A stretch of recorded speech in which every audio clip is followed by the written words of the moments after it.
Welcome to Quotient Mathematics. In this video, we are to differentiate this rational function.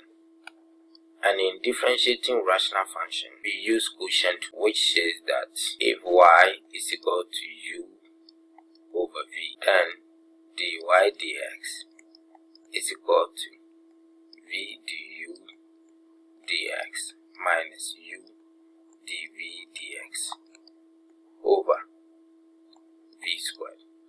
Now, if you are going to use this one, you get the answer. But then there should be the easiest way of doing that.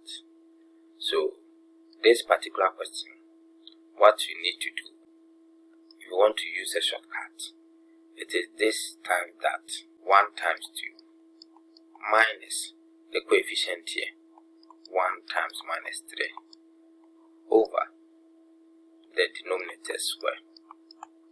So, which will be equal to this 1 times 2 is 2, this one will be minus, so we are getting 2 plus 3 over x plus 1 squared, and which is equal to 5 over x plus 1 squared.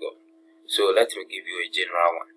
So in general, if you have y is equal to ax plus b over cx plus d, then dy dx will be ad minus bc over cx plus d squared. Thank you very much for watching this video. If you like this video and you have not subscribed, kindly click on the subscribe button so that anytime I upload a video, wherever you are, we are later. Bye.